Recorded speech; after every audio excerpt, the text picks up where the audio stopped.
నమస్కారం ఘంటారావానికి స్వాగతం. ముందుగా ప్రధాన అంశాలు.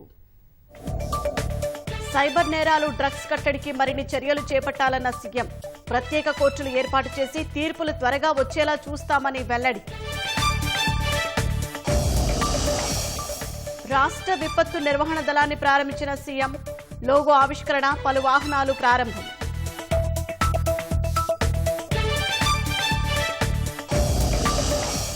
గత ప్రభుత్వ అప్పులకు వడ్డీలు కట్టడమే సరిపోతుందన్న భట్టి. అడ్డగోలుగా మాట్లాడటమే బీఆర్ఎస్ నేతలు పనిగా పెట్టుకున్నారని మండిపాటు. ప్రతిపక్షాల గొంతు నొక్కడమే ఇందిరమ్మ పాలన అన్న కేటీఆర్. అరెస్టులు, నిర్బంధాలతో తమను ఆపలేరంటూ హెచ్చరిక.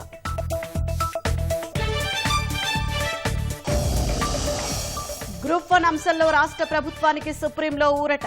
నోటిఫికేషన్ రద్దు కుదరదని తేల్చి చెప్పిన ధర్మాసనం.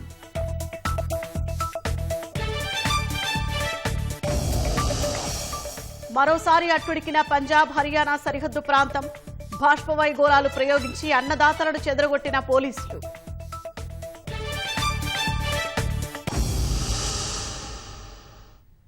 రాష్ట్రానికి దశ దిశను నిర్దేశించే మార్గదర్శిగా 2047 విజన్ డాక్యుమెంట్ విడుదల చేస్తామని ప్రభుత్వం స్పష్టం చేసింది. 10 ఏళ్ల బీఆర్ఎస్ పాలనపై సునిశిత విమర్శలు చేసిన డిప్యూటీ సీఎం భట్టి విక్రమార్క వాళ్ల హయాంలో జరిగిన లోపాలను ఎత్తిచూపారు. 10 ఏళ్లలో నాటి సర్కారు చేసిన అప్పులు, వాటి వడ్డీలకే మళ్లీ రుణాలు తీసుకోవాల్సిన దుస్థితి దాపురించిందని అన్నారు. త్వరలోనే కొత్త విద్యుత్ విధానం ప్రకటనతో పాటు నిరంతరం నాణ్యమైన కరెంటు అందిస్తామని భరోసా ఇచ్చారు. 10 ఏళ్లలో నాటి కేసీఆర్ సర్కారు 7 లక్షల కోట్ల అప్పు చేయగా తాము అధికారంలోకి వచ్చిన నాటి నుంచి 52,000 కోట్ల రుణాలు తెచ్చామని ఉప ముఖ్యమంత్రి భట్టి విక్రమార్క గణాంకాలతో సహా వివరించారు. సచివాలయంలో ఏర్పాటు చేసిన మీడియా సమావేశంలో ఏడాది పాలనా తీరుతెన్నులను లెక్కలతో సహా వెల్లడించారు. నాటి అప్పులకు అదనపు ఆదాయం కలిపి బ్యాంకులకు కట్టే పరిస్థితొచ్చిందని తెలిపారు. ప్రతిరోజూ అడ్డగోలుగా మాట్లాడడమే బీఆర్ఎస్ నేతలు పనిగా పెట్టుకున్నారని భట్టి విక్రమార్క మండిపడ్డారు. మార్చి 1వ తారీఖు నుంచి ప్రతి నెల 1వ తారీఖునే వీళ్ళందరికీ జీతాలు ఇచ్చేటువంటి ప్రక్రియని విజయవంతంగా ఈనాటి వరకు అలా చేసుకుంటూ వస్తా ఉన్నాం. ఆనాటి టీఆర్ఎస్ ప్రభుత్వం అప్పులు చేసుకుంటూ పోతా ఉంది, వ్యవస్థల్ని నిర్మించట్లేదు, రోజు అడ్డగోలుగా మాట్లాడుతూ ఉన్నారు. ఈ ప్రభుత్వం వచ్చిన తర్వాత అప్పుగా చేసుకొచ్చింది 52,118 కోట్లు బారో చేశాం. అయితే తీసుకొచ్చిన ఈ అప్పుని మీరు చేసిన 7 లక్షల కోట్ల అప్పుకి ఆ ప్రిన్సిపల్ అమౌంట్, వడ్డీ కలిపి 64,516 కోట్ల రూపాయలు ఇప్పుడు బ్యాంకులకు చెల్లించాం. బ్యాంకులు కట్టే దుస్థితిని మీరు 10 ఏళ్ల కాల పరిపాలన ఈ రాష్ట్రాన్ని నెట్టేసింది. బొగ్గు ఆధారిత విద్యుత్ ప్రాజెక్టులపై పెరిగే ధరలన్నీ కలిపి అంతిమంగా ప్రజలపై భారం వేసిన పాపం నాటి బీఆర్ఎస్ సర్కారుదేనని భట్టి విమర్శించారు. గతేడాది కంటే కరెంటు డిమాండ్ పెరిగినా నాణ్యమైన విద్యుత్ సరఫరా చేస్తున్నట్లు పేర్కొన్నారు. సంపద సృష్టించి ఏటా కొలువులు ఇస్తున్నట్లు తెలిపారు. దాదాపు 56,000 మందికి ప్రభుత్వ ఉద్యోగాలు రిక్రూట్మెంట్ చేసి నియామక పత్రాలు కూడా ఇచ్చినటువంటి పరిస్థితి మీ అందరికీ తెలిసింది. రాబోయే రోజుల్లో కూడా క్యాలెండర్ ప్రకారం ఎప్పుడు పరీక్ష జరుగుతుంది, ఎప్పుడు రిజల్ట్స్ వస్తాయనే దాన్ని ఒక యూపీఎస్సీ మోడల్లో రాష్ట్రానికి సంబంధించిన పబ్లిక్ సర్వీస్ కమిషన్ చేసుకుంటూ ముందుకు పోతా ఉన్నాం. 15,623 మెగావాట్లుగా ఉన్న గరిష్ట డిమాండ్ అదే 2035 నాటికల్లా రెట్టింపై 31,809 మెగావాట్లకు చేరుతుందని అంచనా వేస్తాం. దానికి అనుగుణంగా ఈరోజు ఎనర్జీ డిపార్ట్మెంట్ కూడా ప్రణాళికాబద్ధంగా ముందుకు పోతా ఉంది. దాదాపు 20,000 మెగావాట్ల ఎనర్జీని, గ్రీన్ ఎనర్జీని ఇవ్వాలనేటువంటి ఆలోచనతో ఉన్నాం. మేము సభలో చర్చించి న్యూ ఎనర్జీ పాలసీ అనౌన్స్ చేసి టెండర్స్ పిలవబోతాం. ఒక సర్ప్లస్ పవర్ స్టేట్ గా దీన్ని తయారు చేసి మనం అమ్ముకునే స్థాయికి, తద్వారా కొంత ఆదాయాన్ని సంపాదించే స్థాయి కూడా ఈ రాష్ట్రాన్ని ఏర్పాటు చేయాలన్నటువంటి ఆలోచనతో ముందుకు పోతా ఉన్నాం. ప్రజాపాలన దరఖాస్తుల ఆధారంగా 200 యూనిట్ల లోపు ఉచిత విద్యుత్, గ్యాస్ రాయితీ ఇస్తున్నట్లు చెప్పిన భట్టి ఇది నిరంతరం సాగిస్తామన్నారు. రాష్ట్రానికి దశా దిశను నిర్దేశించే మార్గదర్శిగా 2047 విజన్ డాక్యుమెంట్ విడుదల చేస్తామని, అన్ని రంగాల్లో రాష్ట్రం ఎలా ఉండాలో వివరిస్తామన్నారు. రాష్ట్రానికి సంబంధించి ఒక విజన్ డాక్యుమెంట్ ప్లానింగ్ శాఖ ద్వారా 2047 వరకు, ఆనాటి వరకు ఒక విజన్ డాక్యుమెంట్ ని, తెలంగాణ రాష్ట్రానికి కావాల్సిన విజన్ డాక్యుమెంట్ కూడా అన్ని రంగాల్లో, agriculture, industry, power, infrastructure, education, health, service sector వీటన్నిటి మీద ఒక సమగ్రమైనటువంటి ఒక విజన్ డాక్యుమెంట్ ని ప్లానింగ్ శాఖ తయారు చేస్తాం.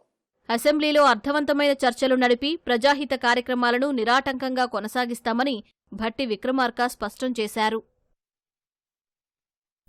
కఠిన చర్యలు చేపట్టి రాష్ట్రంలో చాప కింద నీరులా విస్తరిస్తున్న గంజాయి డ్రగ్స్ ను అరికడుతున్నామని ముఖ్యమంత్రి రేవంత్ రెడ్డి స్పష్టం చేశారు. సమాజానికి సవాల్ విసురుతున్న సైబర్ నేరాల కట్టడికి ఉన్నత విద్యను అభ్యసించిన యువత సేవలు వినియోగించుకోవాలని సూచించారు. అంతకుముందు హైదరాబాద్లో జరిగిన ప్రజా విజయోత్సవాల్లో భాగంగా రాష్ట్ర విపత్తు నిర్వహణ దళం ప్రారంభించారు.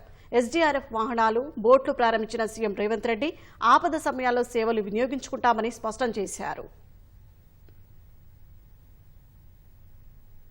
మందిని పెంచాలి అన్న ఆలోచనతో దాదాపుగా 15,000 మందికి నియామక పత్రాలు అందజేయడం ద్వారా ఈ నిరుద్యోగ యువకుల యొక్క సమస్యను పరిష్కరించడానికి మేము పూర్తి స్థాయిలో ప్రయత్నం చేసినాం. నేరాలు కొంత పుంతలు తొక్కుతున్నాయి. ఈరోజు సమాజంలో వచ్చిన మార్పుల వల్ల నేరాల విధానం మారింది. ఈరోజు సైబర్ క్రైమ్ లాంటి, డ్రగ్స్ లాంటి కొత్త కొత్త నేరాలు, నేరగాళ్ళు ఈ రాష్ట్రంలో, ఈ దేశంలో ఈరోజు కనిపిస్తున్నారు. సైబర్ క్రైమ్ను నియంత్రించాల్సిన అవసరం ఉన్నది. వాళ్ళ పట్ల కఠినంగా వ్యవహరించాల్సిన అవసరం ఉన్నది. బీటెక్, ఎంటెక్ చదువుకున్న వాళ్ళను కూడా మీరు పికప్ చేసి వాళ్ళని సైబర్ క్రైమ్లో, అదేవిధంగా డ్రగ్స్ నియంత్రించడంలో, డేటా ఎనాలిసిస్ చేయడానికి అవసరమైన శిక్షణను కూడా ఇచ్చి ప్రత్యేకమైన అవకాశాలు ఇవ్వండి. ఇన్వెస్టిగేటింగ్ ఆఫీసర్లను మీరు శిక్షణ ఇవ్వాల్సిన అవసరం ఉన్నది.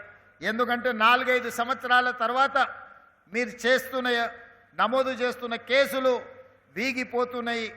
న్యాయస్థానాలలో శిక్ష విధించే విధంగా చర్యలు చేపట్టడంలో కొంత వెనుకబడుతున్నాం. కాబట్టి అందుకే అధికారులతో మాట్లాడిన నేను తర్వాత సమీక్ష చేస్తా. చీఫ్ సెక్రటరీ ఉన్నతాధికారులతో వీటి కోసం ఏదైనా స్పెషల్ కోర్ట్స్ పెట్టడం ద్వారా, ప్రత్యేకమైన కోర్టులను పెట్టి వితిన్ 6 monthsలోనే ఈ డ్రగ్స్ అండ్ రిలేటెడ్ కేసులన్నిటిని కూడా, సైబర్ క్రైమ్ కేసులను కూడా చాలా ఫాస్ట్ ట్రాక్ కోర్టులో పెట్టి వాటిని పరిష్కరించడానికి అవసరమైన చర్యలు కూడా ఈరోజు చేపట్టాలనుకుంటున్నాం. కానీ అత్యంత ప్రమాదకరమైన తీవ్రవాదులతో వాళ్ళు పోరాడేటప్పుడు వాళ్ళు ప్రాణాలు కోల్పోతే వాళ్ళ కుటుంబాలు అనాథలయ్యే అవకాశం ఉంది. కోల్పోయిన ప్రాణాలను మనం తెచ్చి ఇవ్వలేకపోవచ్చు, కానీ ఆ కుటుంబాలను ఆదుకోవాలన్న ఆలోచనతోటి ఎవరైనా ఐపీఎస్ అధికారులు ఇలాంటి ప్రమాదాలలో చనిపోతే 2 కోట్ల రూపాయల నష్టపరిహారం ఇవ్వాలి అని, ఆ కుటుంబాలను ఆదుకోవాలని మన ప్రభుత్వం నిర్ణయం తీసుకున్నది. DSP, additional SP, non cadre ఎస్పీలకు ఏదైనా ఇలాంటి అనుకోని విపత్తు ఎదురైతే 1.5 కోటి వాళ్ళకి ఇవ్వాలని ఈరోజు రాష్ట్ర ప్రభుత్వం నిర్ణయం తీసుకున్నది. ఆ కింది అధికారుల 1,25,00,000, ఆ కింది అధికారుల 1 కోటి రూపాయలు నష్టపరిహారం ఇవ్వాలి అని, వాళ్ళ కుటుంబాలకు ప్రభుత్వం తరఫున అర్హత కలిగిన ఉద్యోగం ఇవ్వాలి అని చెప్పి ఈరోజు మన ప్రభుత్వం సమూలమైన మార్పులు తీసుకొచ్చి పోలీసు కుటుంబాలను సొంత కుటుంబాలుగా భావించి ఈరోజు ఈ అన్ని నిర్ణయాలు తీసుకున్నాం. December 6th home guards raising day. అందుకే ఈరోజు వాళ్ళకి ప్రతిరోజు 921 రూపాయలు డ్యూటీ ఇస్తున్నారు. వాటిని 1000 రూపాయలకు పెంచడం ద్వారా వాళ్ళ యొక్క హానరోరియం 1000 రూపీస్కి ఈరోజు పెంచడం జరిగింది. దేశంలోనే అత్యుత్తమ పోలీసింగ్ వ్యవస్థ తెలంగాణలో ఉందని డీజీపీ జితేందర్ అన్నారు. ప్రజాపాలన ప్రజా విజయోత్సవాల్లో భాగంగా హైదరాబాద్ ఎన్టీఆర్ మార్గులో నిర్వహించిన సభలో మాట్లాడిన డీజీపీ డయల్ 100 అత్యంత వేగంగా ఉత్తమ సేవలు అందిస్తోందని వివరించారు. పోలీసులు సైబర్ నేరాలు, మాదక ద్రవ్యాల కేసులపై కఠినంగా వ్యవహరిస్తున్నారని ఆయన స్పష్టం చేశారు. సీఎం ఆదేశాల మేరకు ఈ రెండింటిపై ఉక్కుపాదం మోపుతున్నట్టు డీజీపీ అన్నారు. There has been considerable progress in fighting the cyber crimes also. That is also another target which is given by our Honorable Chief Minister that we are focusing on, and nearly 135 crore plus of money has been given back to the victims. That is a big achievement for the state of Telangana, and more than 10,000 victims have been paid this money, and it is a great achievement for state of Telangana. Telangana తల్లి రూపంపై suspense వేడింది. ఈ నెల 9న సచివాలయం ప్రాంగణంలో CM Revanth Reddy ఆవిష్కరించనున్న Telangana తల్లి విగ్రహ నమూనా బహిర్గతమైంది. బంగారు అంచుతో కూడిన పచ్చటి చీర, ఎరుపు రంగు జాకెట్, నుదుటన తిలకంతో తెలంగాణ తల్లి రూపుదిద్దుకుంది. చేతిలో మొక్కజొన్న వరి సజ్జలున్నాయి. విగ్రహం కింద గద్దెపై బిగించిన పిడికిలిని చిత్రీకరించారు. తెలంగాణ సగటు మహిళను దృష్టిలో ఉంచుకుని తెలంగాణ తల్లిని తీర్చిదిద్దినట్లు ప్రభుత్వ వర్గాలు తెలిపాయి. Jawaharlal Nehru finance university professor Gangadhar ఆ చిత్రానికి రూపకల్పన చేశారు. ప్రముఖ శిల్పి రమణారెడ్డి బృందం కాంస్య విగ్రహాన్ని తయారు చేసింది. 17 అడుగుల కాంస్య విగ్రహాన్ని సిద్ధం చేసింది. విగ్రహాన్ని ఇప్పటికే సచివాలయం ప్రాంగణానికి తరలించారు. విగ్రహం ఎత్తు 17 అడుగులు కాగా కింది గద్దె మరో 3 అడుగులతో రూపొందించారు. సుమారు 5.5 కోట్లతో తెలంగాణ తల్లి విగ్రహం పరిసరాల్లో ఫౌంటైన్ పచ్చిక బయళ్లను తీర్చిదిద్దారు.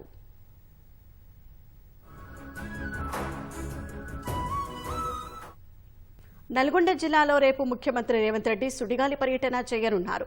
కీలకమైన యాదాద్రి థర్మల్ పవర్ ప్లాంట్ 2వ యూనిట్ విద్యుత్ ఉత్పత్తి సహా ఉదయ సముద్రం నుంచి బ్రాహ్మణ వెల్లంల ప్రాజెక్టుకు పంపులను ప్రారంభించనున్నారు. అనంతరం నల్గొండ వైద్య కళాశాలను అందుబాటులోకి తీసుకురానున్నారు.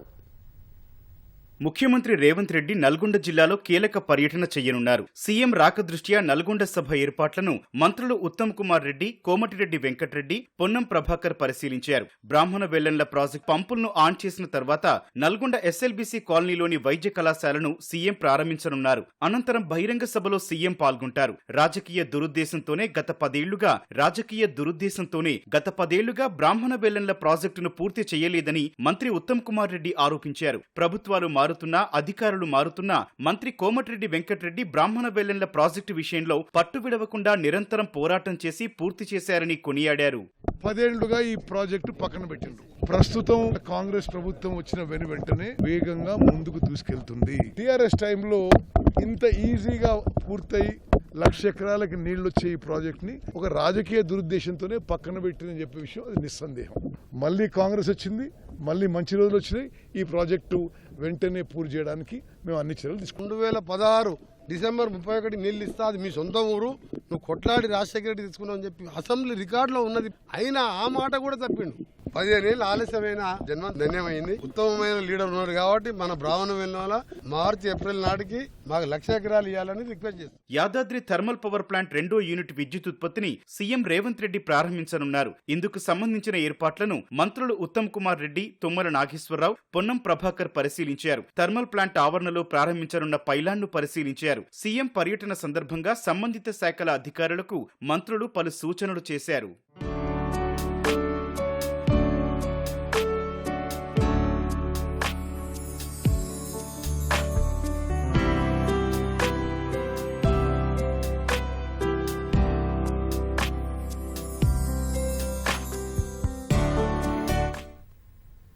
అరెస్టులు, నిర్బంధాలతో ప్రతిపక్షాల గొంతునెక్కే ప్రయత్నం చేయడమేనా ఇందిరమ్మ పాలన అని బీఆర్ఎస్ కార్యనిర్వాహక అధ్యక్షుడు కేటీఆర్ ప్రశ్నించారు.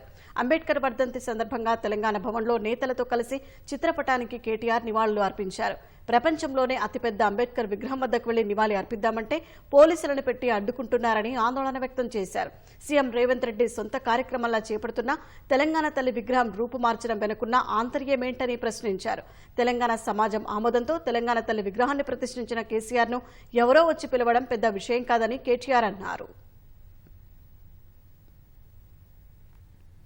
తెలంగాణ తల్లి విగ్రహంపై కేటీఆర్ చేసిన వ్యాఖ్యలు సరికావంటూ కాంగ్రెస్ నేతలు మండిపడ్డారు. అంబేద్కర్ వర్ధంతి రోజున బీఆర్ఎస్ నాయకులు నిరసనలు చేయడం దేనికి సంకేతమని ప్రభుత్వ విప్ అడ్లూరి లక్ష్మణ్ ప్రశ్నించారు. రాష్ట్ర ప్రజల సెంటిమెంట్ అయిన తెలంగాణ తల్లి విగ్రహంపై కేటీఆర్ విమర్శలు సరికాదన్నారు. 10 ఏళ్లు ప్రభుత్వంలో ఉన్నప్పుడు దీక్షా దివస్ ఎందుకు చేయలేదన్న లక్ష్మణ్ కేసీఆర్ కుర్చీ కోసం హరీష్ రావు, కేటీఆర్ పోటీ పడుతున్నారని ఆరోపించారు. 10 ఏళ్ల పాలనలో బీఆర్ఎస్ చేసిన దోపిడీ అంతా ఇంత కాదని పీసీసీ అధ్యక్షుడు మహేష్ కుమార్ గౌడ్ మండిపడ్డారు. రాష్ట్ర సంస్కృతిని ప్రతిబింబించేలా తెలంగాణ తల్లి విగ్రహం ఉంటుందని, దానిపై బీఆర్ఎస్ నేతల విమర్శలు సరికావంటూ మండిపడ్డారు.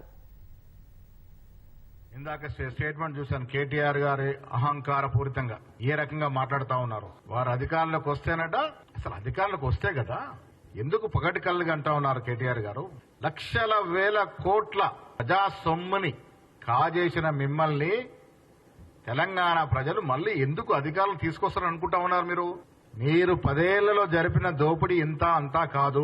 యావత్ దేశ ప్రజలే ముక్కునేలేసుకున్నటువంటి అంత నిష్పత్తిలో మీరు సంపదను దోచినారు. ఇంకా మీరు అధికారంలోకి వచ్చేటువంటి పరిస్థితి ఎక్కడ? అధికారంలోకి వస్తే తెలంగాణ తల్లిని తీసేస్తారట. ఎందుకు తీస్తారు అంటే మీరు ఆనాడు పెడితే అది తెలంగాణ తల్లి, మేము పెడితే కాంగ్రెస్ తల్లి. మీరు ఆనాడు టీఆర్ఎస్ తల్లిని పెట్టినారా? ఇవాళ మీకు మీ ద్వారా ప్రజలకు గుర్తు చేస్తా ఉన్నాం. రేవంత్ రెడ్డి గారు దృఢ సంకల్పంతో తలపెట్టిన తెలంగాణ తల్లి విగ్రహం తెలంగాణ సంస్కృతిని, తెలంగాణ కట్టుబాట్లని ప్రతిబింబించే విధంగా ఉంటుంది. శాసనసభ సమావేశాలను కనీసం నెల రోజుల పాటు నడపాలని బీఆర్ఎస్ కార్యనిర్వాహక అధ్యక్షుడు కేటీఆర్ డిమాండ్ చేశారు. ఏడాది కాంగ్రెస్ పాలన వైఫల్యాలను ఎండగట్టేందుకు తాము సిద్ధంగా ఉన్నామని అన్నారు. లగచెల్ల గురుకులాల పరిస్థితులు, సాగు సంక్షోభం, 420 హామీలు తదితర అన్ని ప్రజా సమస్యలపై ప్రశ్నిస్తామని కేటీఆర్ స్పష్టం చేశారు. మేము ప్రభుత్వాన్ని ఈ శాసనసభ సమావేశాల్లో స్పష్టంగా అడుగుతున్నాం. మేము అడగబోయే ప్రశ్నలు ప్రజలకు సంబంధించిన ప్రశ్నలు అడుగుతాం. వ్యక్తిగతంగా మా ఇండ్ల ముంగట 100 మంది పోలీసులను పెట్టినా పట్టించుకో. లగచర్ల గురించి అడుగుతాం, గురుకులాల పరిస్థితుల, అధ్వాన పరిస్థితుల గురించి అడుగుతాం, నిలదీస్తాం. రాష్ట్ర వ్యాప్తంగా నెలకొని ఉన్న వ్యవసాయ సంక్షోభం గురించి తప్పకుండా అడుగుతాం. ఈ ప్రభుత్వ నిర్వాహకం వల్ల ఆటో డ్రైవర్లు ఆత్మహత్యలు చేసుకుంటున్న వైనాన్ని తప్పకుండా గుర్తు చేస్తాం, నిలదీస్తాం. 420 హామీలు ఏదైతే ఈ ప్రభుత్వం ఇచ్చి గద్దెనెక్కి సంవత్సరం గడిచినా కూడా అమలు చేయట్లేదో వాటి విషయంలో ప్రశ్నిస్తాం. తప్పకుండా మేము డిమాండ్ చేస్తున్నాం. శాసనసభ సమావేశాలు కూడా కనీసం నెల రోజులు నడపాలని మేము డిమాండ్ చేస్తాం. మా గొంతును రాష్ట్ర ప్రజల తరఫున తప్పకుండా వినిపిస్తామని చెప్పి సందర్భంగా ఫీజు రియంబర్స్మెంట్ బకాయిల విడుదలపై రాష్ట్ర ప్రభుత్వం నిర్లక్ష్య వైఖరి చూపుతుందని బీసీ సంక్షేమ సంఘం జాతీయ అధ్యక్షుడు ఆర్ కృష్ణయ్య మండిపడ్డారు. ముఖ్యమంత్రి రేవంత్ రెడ్డి అనుకూలంగా ఉన్న ఆర్థిక శాఖ అధికారుల నిర్లక్ష్యం కారణంగా బకాయిలు విడుదల కావడం లేదన్నారు. ఈ నెల 10న ఫీజుల పోరు పేరిట తలపెట్టిన కలెక్టరేట్ల ముట్టడికి సంబంధించిన వాల్ పోస్టర్ను హైదరాబాద్ బషీర్బాగ్ ప్రెస్ క్లబ్లో పలువురు బీసీ సంఘాల నాయకులతో కలిసి ఆవిష్కరించారు. రాష్ట్రంలో నిర్వహించిన గ్రూప్ 1 పరీక్ష నోటిఫికేషన్ రద్దు చేసేందుకు సుప్రీంకోర్టు నిరాకరించింది. 2022లో ఇచ్చిన గ్రూప్ 1 నోటిఫికేషన్ను పక్కన పెట్టి 2024లో కొత్త నోటిఫికేషన్ ఇవ్వడం చట్ట విరుద్ధమని గతంలో హైకోర్టులో పిటిషన్ దాఖలైంది. ఈ పిటిషన్పై విచారణ చేసిన హైకోర్టు నోటిఫికేషన్ రద్దుకు నిరాకరించింది. ఆ తీర్పుపై కొంతమంది అభ్యర్థులు సుప్రీంకోర్టును ఆశ్రయించారు. ఈ పిటిషన్పై విచారణ జరిపిన జస్టిస్ పీసీఎస్ నరసింహ నేతృత్వంలోని ధర్మాసనం పరీక్షల నిర్వహణలో కోర్టుల జోక్యం అనవసరమని అభిప్రాయపడింది. పదే పదే కోర్టుల జోక్యం వల్ల ఉద్యోగ నియామకాల ప్రక్రియలో తీవ్ర జాప్యం జరుగుతోందని వ్యాఖ్యానించింది. ఈ నోటిఫికేషన్ రద్దు చేసేందుకు నిరాకరించిన ధర్మాసనం నియామక ప్రక్రియను ముందుకు తీసుకెళ్లేందుకు అనుమతించింది. పంజాబ్ రైతుల ఆందోళనలతో పంజాబ్ హర్యానా సరిహద్దు ప్రాంతం శంభు మరోసారి అట్టుడికింది. కనీస మద్దతు ధర సహా 11 డిమాండ్ల సాధనకు చలో ఢిల్లీకి పిలుపునిచ్చిన రైతులు మధ్యాహ్నం 1 గంటకు శంభు నుంచి ముందుకు కదిలేందుకు యత్నించడం పోలీసులతో తోపులాటకు దారితీసింది. పరిస్థితి ఆందోళనకరంగా మారడంతో పోలీసులు బాష్పవాయు గోళాలు ప్రయోగించి అన్నదాతలను చెదరగొట్టారు. కనీస మద్దతు ధర డిమాండ్పై చలో ఢిల్లీకి పిలుపునిచ్చిన పంజాబ్ రైతులు ఆందోళనలను శనివారానికి వాయిదా వేశారు. పోలీసులు ప్రయోగించిన బాష్పవాయు గోళాలతో పలువురు రైతులకు గాయాలయ్యాయని, అందుకే ర్యాలీని వాయిదా వేస్తున్నట్లు అన్నదాతలు తెలిపారు. తదుపరి కార్యాచరణపై సంయుక్త కిసాన్ మోర్చా, కిసాన్ మజ్దూర్ మోర్చా సంఘాలు నిర్ణయం తీసుకుంటాయని రైతు నేత శర్వా సింగ్ పంధేర్ పేర్కొన్నారు. जनों की खबर है ये निहत्थे लोगों को और देश के अन्नदाता के ऊपर भारत के सरकार का सबसे बड़ा जुल्म है. आगे हम लोग मीटिंग करने के बाद पीसी करेंगे. मेरा अनुरोध है कृपया. ఢిల్లీకి వెళ్లే 100 మంది రైతులకు మద్దతుగా పంజాబ్ హర్యానా సరిహద్దులోని శంభు వద్ద భారీగా అన్నదాతలు చేరుకున్నారు. రైతుల ఆందోళనలతో హర్యానా ఢిల్లీ జాతీయ రహదారిపై భారీగా ట్రాఫిక్ స్తంభించింది. వందలాది వాహనాలు నిలిచిపోయాయి.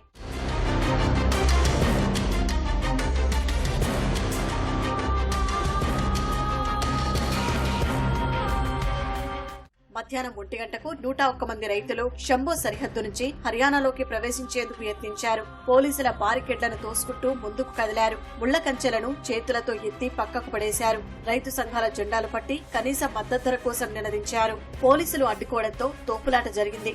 రైతుల దారికి పోలీస్ వాహనాలను భద్రతా బలగాలు అడ్డుపెట్టాయి. కొంతమంది నిరసనకారులు ఆ వాహనంపైకి ఎక్కారు.